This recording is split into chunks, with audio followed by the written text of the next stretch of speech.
Sorry कुछ problem आ गई थी बीच में। अब देखते हैं हम लोग नेक्स्ट जो हम लोगों का प्रीवियस जो वीडियो थी हमारी, उसकी नेक्स्ट कंटिन्यूशन हम लोग करते हैं इम्यूनिटी का, कि डिफरेंट टाइप्स ऑफ इम्यूनिटीज़ हमारी बॉडी के अंदर कौन कौन सी होती हैं। तो इसमें फर्स्ट वन जो इम्यूनिटी है वो है इनेट इम्यूनिटी, सेकेंड वन है एक्वायर्ड इम्यूनिटी। इनेट का मतलब जो इनबॉर्न का मतलब होता है बाय बर्थ, जो बर्थ से हमारे साथ है, यानी कि जब हम पैदा हुए तो हमारी बॉडी के अंदर हमारा एक इम्यून सिस्टम के लिए ग्लैंड होता है, जिसको हम लोग इसका नाम देते हैं थाइमस ग्लैंड। ठीक है, तो उस ग्लैंड की वजह से कुछ ऐसे फैक्टर्स होते हैं जो हमारी बॉडी के अंदर प्रेजेंट होते हैं, बट ये स्पेसिफिक नहीं है कि ये किसके अगेंस्ट जो है बेसिकली वर्कआउट करेंगे। सेकेंड हमारे अंदर इम्यूनिटी जो होती है वो इम्यूनिटी हमारी होती है एक्वायर्ड इम्यूनिटी। एक्वायर्ड का मतलब जो हम लोगों ने ली है। ठीक है, जब आप बहुत छोटे होते हैं, when you are going to start your school, उस टाइम पे आपको नहीं पता how you have to write the alphabet और how you have to write the Hindi वर्णमाला, आपको नहीं पता होता। बट धीरे धीरे जब आपको टीचर टीच करता है कि भाई बेटा इसको ऐसे बनाओ, इस तरीके से बनाओ, तो वो आप कर लेते हैं। बट आप लोगों ने ऑब्जर्व किया होगा कुछ स्टूडेंट ऐसे होते हैं कि वो उनको बहुत फास्ट ट्रैक कर लेते हैं due to the intelligence of their parents. ठीक है, तो ये होती है इनेट इम्यूनिटी। और जो बच्चा सराउंडिंग से सीखता है, सराउंडिंग से जो उसको मिलता है, this is called as acquired immunity. अब एक्वायर्ड इम्यूनिटी जो होती है वो दो टाइप से रिस्पॉन्स करती है। एक एक्टिव फॉर्म है, यानी कि सडनली रिस्पॉन्स करेगी। एक होती है हमारी पैसिव इम्यूनिटी, जो थोड़ा सा स्लो रिस्पॉन्स करती है। ठीक है, तो हम लोग इसके बारे में अब स्टडी करते हैं। बेसिकली सबसे पहले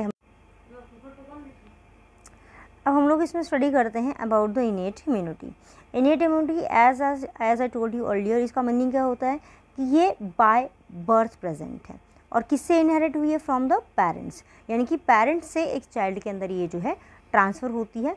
this is non specific type of defence. Non specific का मतलब कि ये पर्टिकुलर नहीं है कि ये किसी बैक्टीरिया के लिए रिस्पॉन्स करेगी, वायरस के लिए करेगी, या हम लोग बात करें कि ये किसी पर्टिकुलर कार्बोहाइड्रेट पे रिस्पॉन्स कर रहा है, प्रोटीन पे रिस्पॉन्स कर रहा है, या फिर किसी लिपिड पे रिस्पॉन्स कर रहा है। इसका ऐसा कुछ पर्टिकुलर फंक्शन नहीं होता है, किसी के ऊपर भी जो है नॉर्मली एक्ट हो सकती है। अब इनेट इम्यूनिटी जो है, इसके अंदर कुछ पर्टिकुलर पार्ट्स होते हैं जो एंटीजेंस को, जो फॉरेन पार्टिकल्स हैं, उनको बॉडी के अंदर एंटर करने से रोक देते हैं। अब फॉरेन पार्टिकल्स को बॉडी के अंदर एंटर करने से रोकने के लिए सबसे फर्स्ट जो पार्ट आता है हमारा, that is the physical barrier. Physical barrier का मतलब क्या हो गया, जो हमें दिख रही हैं। ठीक है, हमारी जैसे बॉडी के अंदर अलग अलग फिज़िकल बैरियर आ जाएंगे जो पैथोजेंस को, यानी कि डिजीज़ कॉजिंग ऑर्गेनिजम्स को अलाउ नहीं करते कि बॉडी के अंदर एंटर कर सकें। सबसे पहले आता है skin. As you all know कि हमारी जो स्किन होती है उसके ऊपर डस्ट लगाओ तो जैसे हम लोग एक बात लेते हैं, डस्ट क्या हो जाएगा, वॉश आउट हो जाएगा। उसके बाद म्यूकस मेम्ब्रेन जो होती है, आपको पता है म्यूकस मेम्ब्रेन कैसी होती है, स्टिकी नेचर होती है, चिपचिपी होती है। तो उससे क्या हो जाएगा बेसिकली कि जो भी डस्ट पार्टिकल है, जो फॉरिजन पार्टिकल है, वो उससे स्टक आउट हो जाएगा और बेसिकली बॉडी के बाहर हम उसको रिमूव कर सकते हैं। रेस्पिरेटरी ट्रैक्ट है, अगर बहुत ज़्यादा डस्ट पार्टिकल आ जाते हैं तो हमारी ऑटोमेटिकली स्नीजिंग या कफिंग हम स्टार्ट करते हैं, तो उससे वो डस्ट पार्टिकल बाहर रिलीज हो जाते हैं। यूराइनोजेनिटल ट्रैक्ट, यूराइनोजेनिटल ट्रैक्ट के अंदर फैगोसाइटोसिस का जो प्रोसेस है ये टेक ओवर करता है, जिससे यूराइनोजेनिटल ट्रैक्ट के अंदर एंटर करने वाले जो बैक्टीरिया होते हैं उनको वहाँ पर प्रेजेंट जो मास्ट सेल होती हैं वो उनको किल आउट कर देते हैं। ठीक है, उसके बाद नेक्स्ट आते हैं फिजियोलॉजिकल बैरियर्स। फिजियोलॉजिकल बैरियर्स के अंदर सबसे पहला हमारा आता है स्वेट। स्वेट जो होता है, इसका जो नेचर होता है उसके अंदर क्या होता है, सॉल्ट कंटेंट प्रेजेंट है, तो जिसकी वजह से जो हमारी बॉडी का सरफेस एरिया है उसकी अंदर कुछ माइन्यूट चेंजेस आ जाते हैं, जिसकी वजह से कुछ जो ऑर्गेनिजम्स है वो सर्वाइव नहीं कर पाते, और जो पोर्स हैं हमारे, जो हेयर्स के पास पोर्स होते हैं, वहाँ पे वाटरी कंटेंट होने की वजह से ये उसके अंदर एंटर नहीं कर पाते। टीयर्स फ्रॉम द आइस, आपने नॉर्मली ऑब्जर्व किया होगा कि आइस के अंदर जैसे ही कोई डस्ट पार्टिकल जाता है ऑटोमेटिकली हमारी आंखों से आंसू बहना शुरू हो जाता है, या कोई इंसेक्ट अगर स्टक हो जाता है तो आंसू आ जाता है। उससे क्या होगा कि पूरी जो आई है उसमें, मान लो यहाँ पर इस पर्टिकुलर पॉइंट पे हमारे को यहाँ पे डस्ट पार्टिकल है, तो जैसे ही ये स्टक करेगा हमारी आइज़ का जो विट्रस ह्यूमस और एक्वस ह्यूमस का जो पार्ट है वो ऑटोमेटिकली इस पार्ट को फ्लो करेगा, वाटर रिलीज़ होगा, यानी कि आंसू जो हम जिसको बोलते हैं वो पानी आना शुरू हो जाएगा, और ये इसको आई के कॉर्नर से इस डस्ट पार्टिकल को क्या करेगा, बॉडी के बाहर रिमूव करवा देगा। Acid in stomach, as you all know कि हमारे स्टमक के अंदर कौन सा एसिड रिलीज होता है, हाइड्रोक्लोरिक एसिड, जिसका पीएच कितना है हमारा, बेसिकली 2 से 3 के बीच में होता है। तो जो एसिडिक मीडियम है यहाँ पे क्रिएट हो रहा है, उसकी वजह से जो एंटीजेंस बॉडी के अंदर एंटर हुए हैं थ्रू द फूड स्टफ या वाटर के थ्रू एंटर जो हो रहे हैं, वो क्या कर पाएंगे कि वो बॉडी के अंदर जब ग्रो करेंगे तो उसकी ग्रोथ के लिए एसिडिक मीडियम जो होता है वो हार्मफुल होता है, इसलिए वो इजीली ग्रो नहीं कर पाएंगे। उसके बाद हमारी बॉडी के अंदर प्रेजेंट है स्लाइवा। स्लाइवा जो होता है इसके अंदर भी कुछ बैक्टीरिया प्रेजेंट है जो यूज़फुल होते हैं, कुछ एंजाइम इसके अंदर प्रेजेंट है, वो क्या करेंगे उसको किल आउट करना स्टार्ट कर देते हैं माउथ के अंदर ही, और फर्दर माइक्रोबियल ग्रोथ को रिड्यूस कर देते हैं। उसके बाद नेक्स्ट आता है हमारे बॉडी के अंदर सेलुलर बैरियर। सेलुलर बैरियर का मतलब जो सेल के थ्रू बन रहा है। तो हमारी बॉडी के अंदर हम लोग बोलते हैं सोल्जर ऑफ द सेल किसको बोलते हैं, WBC सेल को, वाइट ब्लड कॉर्पस्कल्स, ठीक है। इसके फर्दर डिफरेंट टाइप्स होते हैं। अगर टाइप्स के बारे में हम लोग बात करें इसके अंदर, जैसे इसके अंदर जो हैं न्यूट्रोफिल्स प्रेजेंट होते हैं, इसके अंदर बेसोफिल्स जो सेल्स हैं वो इसमें प्रेजेंट होते हैं, इओसिनोफिल्स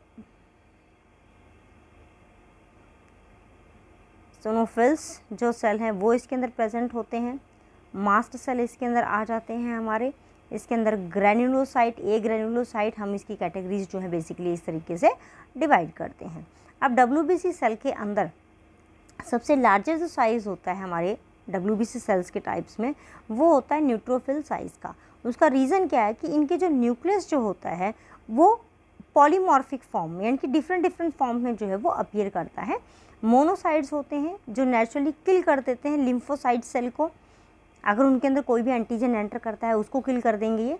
मैक्रोफेज और फैगोसाइटोटिक सेल ये डिस्ट्रॉय कर देते हैं माइक्रोबियल ऑर्गेनिजम्स को।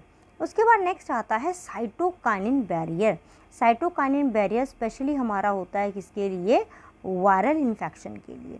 जैसे ही कोई वायरल इन्फेक्शन हमारी बॉडी के अंदर एंटर होता है तो ऑटोमेटिकली उससे प्रिवेंट करने के लिए हमारी बॉडी के सेल एक पर्टिकुलर प्रोटीन रिलीज़ करते हैं जिसको नाम दिया जाता है इंटरफेरॉन्स का। ये कब होगा, जब कोई भी सेल वायरस से इन्फेक्टेड होता है। बट अगर वायरस एंटर कर जाता है हमारी बॉडी के सेल इंटरफेरॉन्स नहीं बना पाते, इसका मतलब कि वो जो पर्टिकुलर वायरस है उसके लिए जो हमारा बैरियर है वो सक्सेसफुल नहीं है कि वो इसको वर्कआउट कर सके, ठीक है। अब इसमें हम लोग देखते हैं, इसका देखिए आपको मैं ये दिखाती हूँ किस तरीके से हमारे बेसिकली ये देखिए फैगोसाइटिक जो नेचर है हमारे न्यूट्रोफिल सेल्स का, फैगोसाइटोसिस प्रोसेस वो कैसे वर्कआउट होता है, ठीक है। इसमें देखिए फर्स्ट में अगर आप लोग देखें, जैसे ही ये बैक्टीरिया बॉडी के अंदर रिलीज़ होता है तो ये कुछ पर्टिकुलर केमिकल्स रिलीज़ करेंगे बॉडी के अंदर एंटर करते ही। हमारे न्यूट्रोफिल जो सेल्स हैं वो आइडेंटिफाई करना शुरू कर देते हैं किसको, कि ये कौन सा केमिकल जो है ये रिलीज़ करवाया है, ठीक है।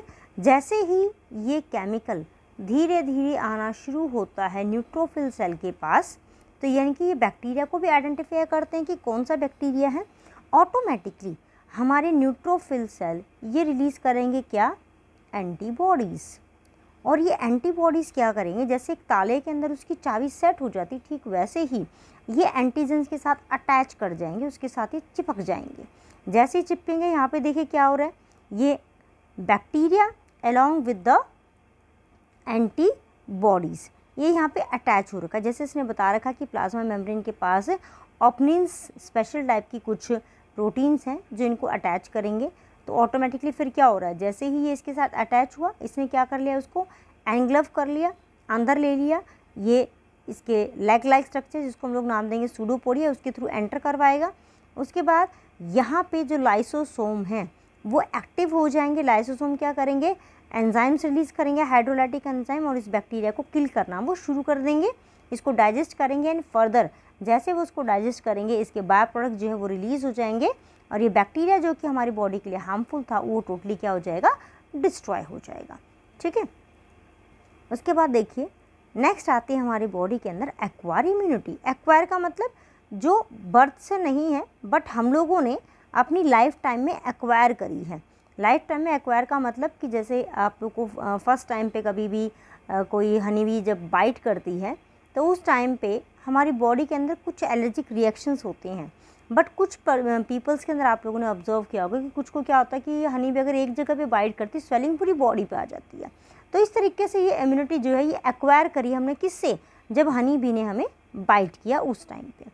तो ये जो इम्यूनिटी है ये बाय बर्थ नहीं होती है, ये हर एक इंडिविजुअल की डेवलप होती है थ्रू आउट द लाइफ, और ये हर एक पर्सन की डिफरेंट होती है। इट इज़ नॉट नेसेसरी कि हर एक पर्सन की सेम हो। ये पैथोजन स्पेसिफिक है, ठीक है, यानी कि जो पैथोजन जिसने बाइट अप किया है उसके अकॉर्डिंग ही हमारी बॉडी के सेल वो पर्टिकुलर इम्यूनिटी सेल जो है इम्यूनोग्लोबिनोप्रोटीन रिलीज़ करेंगे। वो IgA हो सकता है, IgG हो सकता है, IgE हो सकता है, IgD हो सकता है, IgM हो सकता है। ये 5 टाइप के बेसिक हमारी बॉडी के अंदर इम्यूनोग्लोबिनोप्रोटीन्स होते हैं जो हमारा इम्यून सिस्टम जो है वो रिलीज़ करता है पर्टिकुलर, सबके लिए अलग अलग।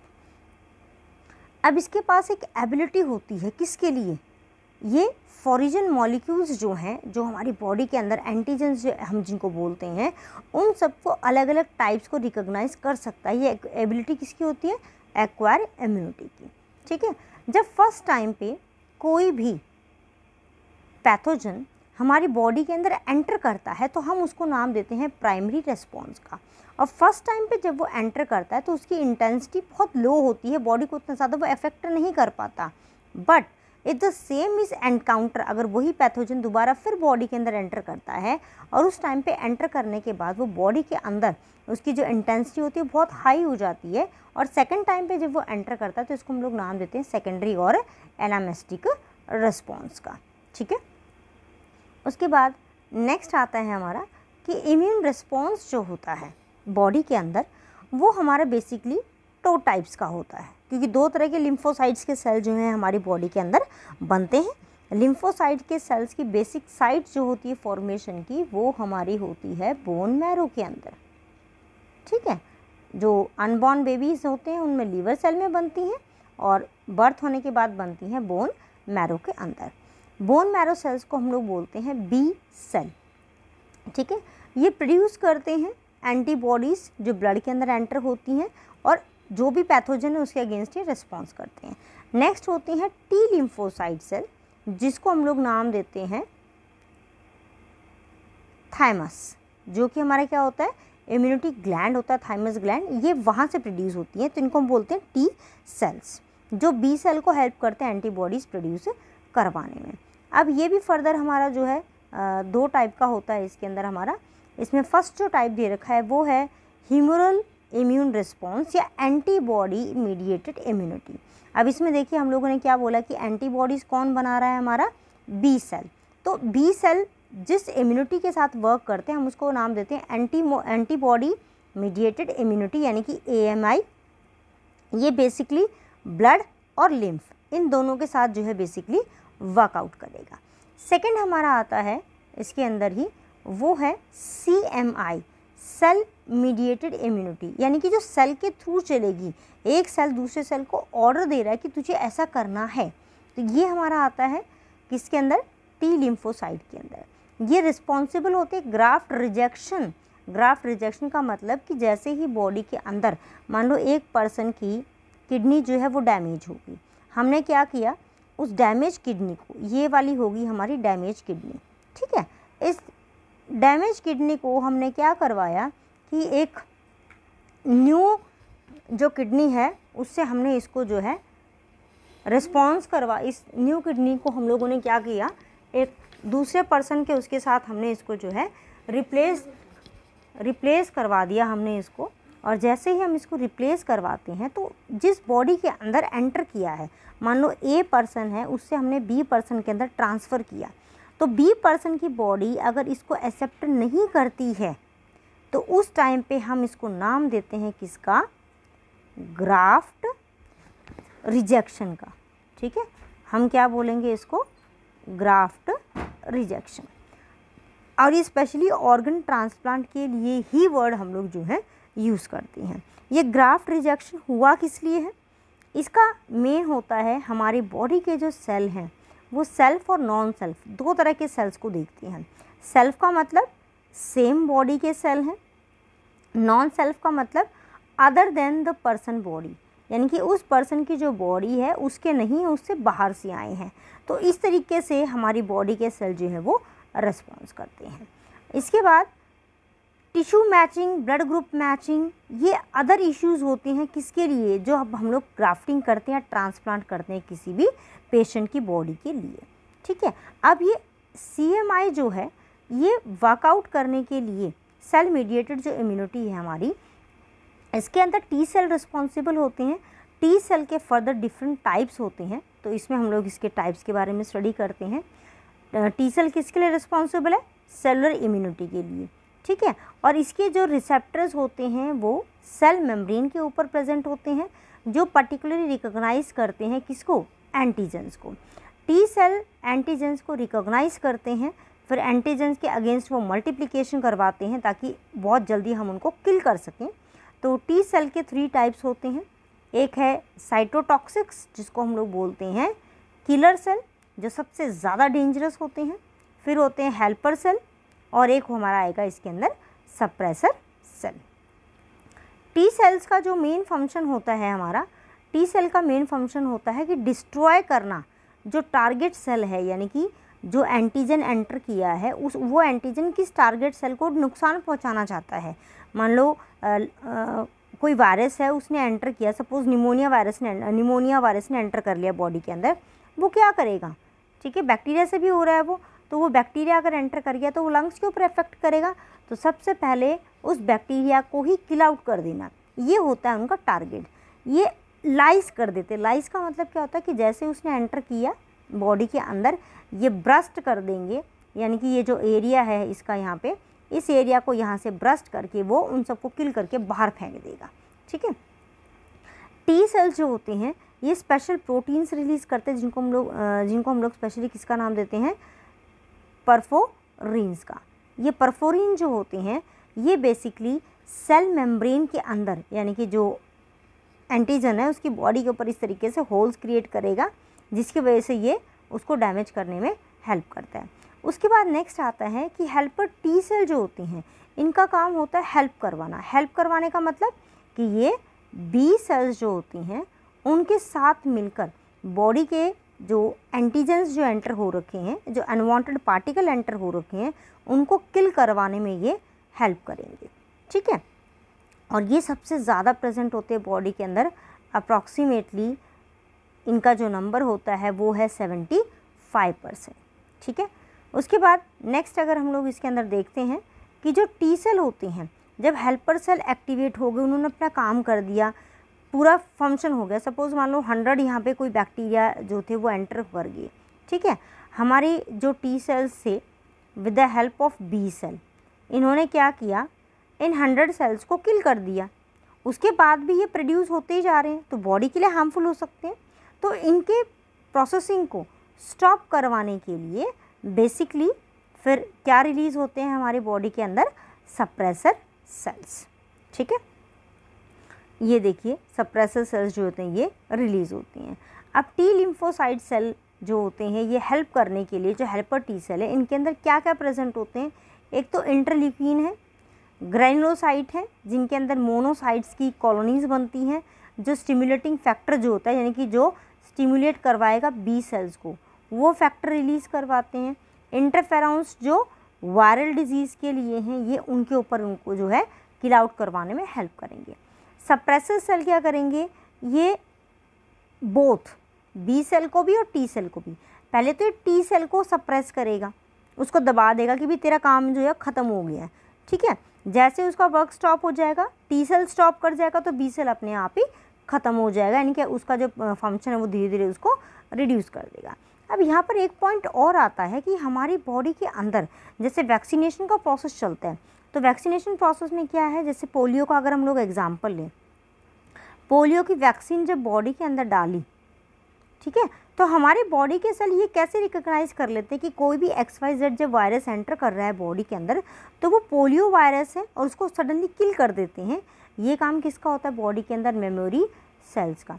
उनका काम होता है हमेशा स्टोर करके रखना, मेमोराइज करके रखना कि बॉडी के अंदर जो भी एंटीजन आ रहा है वो कौन सा एंटीजन है। अगर उस टाइप का एंटीजन पहले में बॉडी में कभी एंटर करके आया होगा कभी एंटर कर रखा है ऐसे एंटीजन ने, तो ऑटोमेटिकली वो क्या करते हैं, उसको किल करना स्टार्ट कर देते हैं। और इनकी लोकेशन कहाँ पे होती है, स्प्लीन में और लिम्फ नोड में।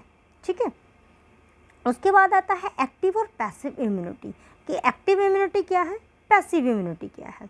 तो एक्टिव इम्यूनिटी क्या होती है, जब होस्ट एक्सपोज होता है, होस्ट का मतलब हमारी बॉडी जब ये एक्सपोज होती है किसके, एंटीजन्स के, तो हमारी बॉडी पर्टिकुलर कुछ एंटीबॉडीज़ प्रोड्यूस करना स्टार्ट कर देती है। सडन रिएक्शन है, ठीक है, जैसे ही एंटर किया ऑटोमेटिकली प्रोड्यूस करना स्टार्ट कर दिया, तो ये होती है active immunity. Active immunity slow होती है but it is more effective, लेकिन स्लो होने की वजह से ये उतना ज़्यादा फास्ट रिएक्शन शो नहीं कर सकती। Injecting the microbe deliberately during immunization, immunization के प्रोसेस में हम जो है इसको सबसे ज़्यादा यूज़ करते हैं। एक्टिव इम्यूनिटी का ही वर्कआउट हम लोग उसके अंदर लेते हैं। नेचुरल इन्फेक्शन जो होता है उसके अंदर हम इसको यूज़ करते हैं। उसके बाद नेक्स्ट आती है हमारी बॉडी की पैसिव इम्यूनिटी। पैसिव इम्यूनिटी का मतलब कि रेडीमेड जो एंटीबॉडीज़ हैं, मान लो किसी पर्सन को कोई इन्फेक्शन होता है, हम लोगों ने क्या कि जैसे हेपेटाइटिस हो जाता है किसी पर्सन को, तो हेपेटाइटिस की हम लोगों ने उसको एक जो उस टाइम पे वैक्सीन प्रोवाइड की है, सडनली उसकी बॉडी के अंदर उसके अगेंस्ट इम्यूनिटी आ जाती है हेपेटाइटिस के लिए, तो वो हम लोगों ने क्या किया, बाहर से प्रोवाइड किया, जब बॉडी के अंदर इम्यूनिटी आई है, इसको बोलते हैं पैसिव इम्यूनिटी। एक न्यू बॉर्न बेबी जो होता है वो मदर के मिल्क के ऊपर फीड करता है, उस मदर मिल्क को हम लोग बोलते हैं कोलेस्ट्रम। ठीक है, कोलेस्ट्रम जो है ये होता है फर्स्ट मिल्क। ठीक है, हम इसको बोलते हैं फर्स्ट मिल्क होता है जो मदर अपने चाइल्ड को फीड कराती है फ्रॉम द फर्स्ट टाइम। तो लैक्टेशन पीरियड के टाइम पे जब वो उसको फीड कराती है, लैक्टेशन का मतलब होता है मिल्क प्रोड्यूसिंग जो टाइम पीरियड होता है, हम उसको बोलते हैं लैक्टेशन पीरियड। ठीक है, मिल्क प्रोडक्शन का जो टाइम होता है, जो हम बोलते हैं कि एक मदर को जो है एटलीस्ट 6 मंथ के लिए चाइल्ड को फीड करवाना चाहिए, तो वो जो फीडिंग टाइम है वो कहलाएगा एक मदर के लिए लैक्टेशन पीरियड। ठीक है, तो during the time of lactation जो कोलेस्ट्रम है इसके अंदर IgA जो इम्यूनोग्लोबिनोप्रोटीन्स हैं उनका कंटेंट सबसे हाई होता है, जिसकी वजह से जो न्यूबॉर्न बेबी है उसके अंदर इम्यूनिटी जो है धीरे धीरे वो डेवलप होती है। ठीक है, तो एंटीबॉडीज़ एक तो मदर के थ्रू ट्रांसफ़र हो जाती हैं चाइल्ड में, एक प्लेसेंटा के थ्रू ट्रांसफ़र हो रही हैं। ये तो कहाँ से होगी, मदर के मिल्क से, ये हो रही है directly from the mother body, और ये होती हैं थ्रू प्लेसेंटा। अब हम कुछ पॉइंट देख लेते हैं एक्टिव और पैसिव इम्यूनिटी के कंपैरिजन के लिए। फर्स्ट वन, एक्टिव इम्यूनिटी कब आएगी, जब एक्सपोज होते हैं एंटीजन से। पैसिव इम्यूनिटी के लिए एंटीजन्स के साथ एक्सपोज होना कोई एसेंशियल नहीं है, ये इम्यूनिटी प्रोवाइड करते हैं बाय इंजेक्टिंग। इसके अंदर इंजेक्टिंग तो होता है बट किसको इंजेक्ट करते हैं हम लोग, एंटीबॉडीज़ को। ये एंटीबॉडीज़ खुद से बनाता है, ये लिए जाते हैं किसी दूसरे ऑर्गेनिज्म से। ठीक है, तो कुछ ये बेसिक डिफरेंस हैं आपके, जो किसके हैं, आपके एक्टिव एंड पैसिव इम्यूनिटी के। उसके बाद हैं हमारी बॉडी के डिफरेंट सेल्स, जो हमारे इम्यूनिटी के इम्यून सिस्टम के प्रिंसिपल सेल्स हम लोग मानते हैं, जिसमें देखिए सबसे पहला हम लोग कर चुके हैं हेल्पर सेल, हम लोग कर चुके हैं टी सेल का साइटोक्सिक जो सेल है जिसको हम लोग बोलते हैं किलर सेल, वो हम कर चुके हैं। किलर सेल का मेन काम होता है डिस्ट्रॉय करना टारगेट सेल को, यानी कि जो हमारे जैसे वायरस ने एंटर कर दिया है, बैक्टीरिया ने एंटर कर दिया, सडनली उनको किल करना, ख़त्म करते हुए चला जाएगा ये उनको। सप्रेसर सेल का हम लोगों ने फंक्शन कर लिया।